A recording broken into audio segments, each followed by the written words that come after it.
Apple's iPhone 13 came out in September, and it didn't take long for independent repair shops to find a big problem that would keep them from replacing the phone screen. The iPhone's repairability that has been long prophesized and feared has finally come to pass, giving staggering new urgency for legislation that makes repair more accessible. The iPhone 13 screen cannot be replaced without special software controlled by Apple. Tech repair site iFixit on November 4th reported about an issue that prevents the iPhone 13 from using Face ID after the phone's screen has been replaced. So in this video, we're going to tell you iPhone 13 is a repair nightmare. The video is going to be amazing, so make sure you stick till the end. Before starting the video, be sure to smash that like button and subscribe to never miss out on any of our videos. A new report from Mac Rumors doesn't disappoint you. The site picked up on a YouTube video from phone repair guru detailing what's going on. What's impressive about this particular Apple maneuver is how intricate it is. Somehow, the company has coded the screens on its new iPhone 13 models to identify the original screen. When it's replaced even with another Apple-authorized screen purchase from Apple, Face ID still won't work. This is a devastating blow to independent repair shops, which makes the vast majority of their money doing screen replacements and specifically make the vast majority of their money doing iPhone screen replacements. Independent repair shops have been contending with Apple and other tech companies for years over accessibility on repairing products, an issue known as the right to repair. President Joe Biden issued an executive order in July to help farmers repair their own equipment, but third parties continue to push to repeal state legislations that prevents them from repairing devices. The source of the issue was a microcontroller that's repaired to the iPhone 13 screen.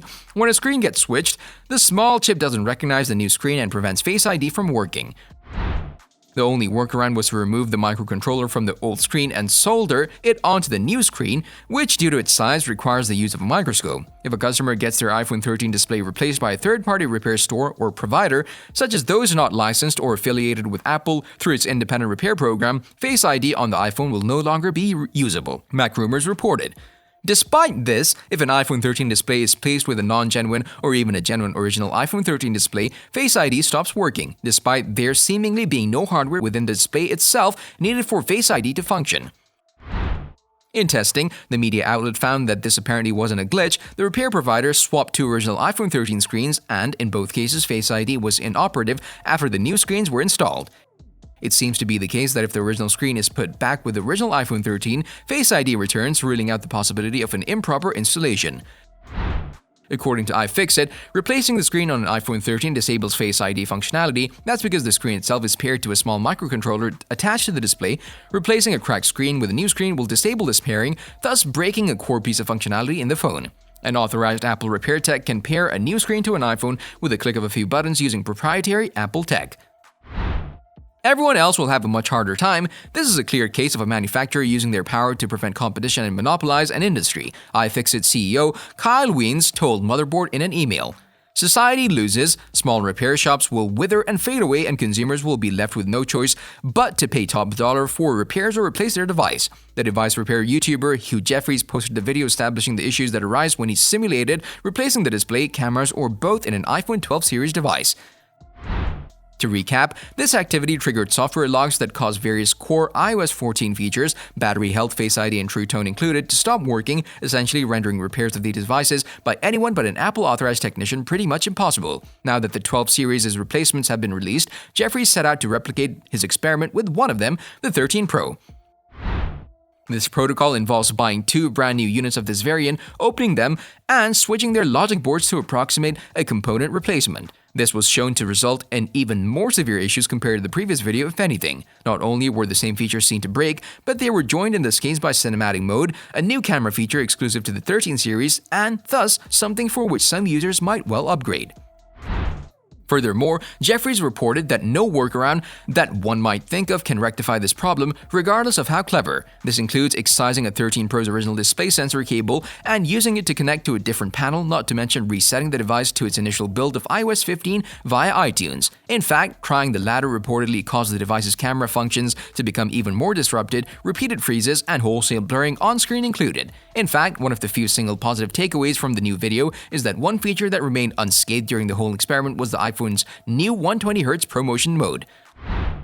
On the other hand, the other, even more essential display function of auto brightness also went away in response to the repair process. All in all, it seems Apple has baked even more anti-independent repair measures into iOS for the iPhone 13 series. This, as Jeffries has observed, is large because all or most components connected to the device's logic boards have their own serial numbers, hard-coded to each individual unit at the factory. On that note, the SIM card readers is soldered to the same board in this new line, meaning a user cannot even replace this component alone should it be damaged.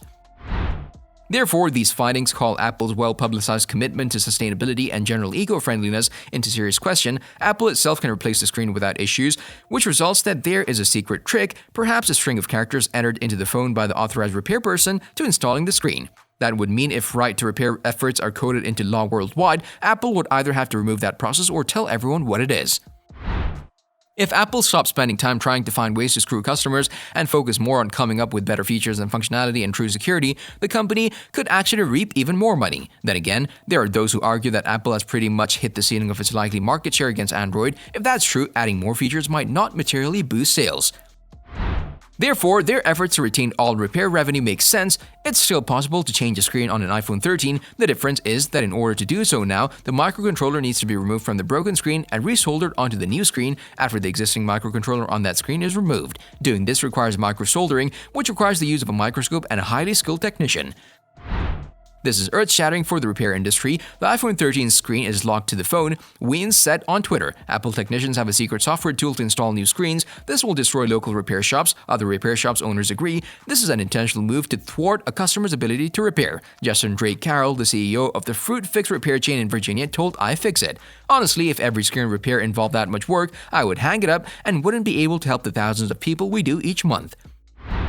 Microsoldering is most often used for data recovery and a host of highly specific repairs. It's a specialized skill, and doing a repair that requires microsoldering can take hours. Apple itself doesn't even do this kind of work. Most professional iPhone repair experts can currently change a screen in 10 to 15 minutes. Meanwhile, Apple is dedicated to stopping people from getting their devices repaired by anyone who isn't Apple.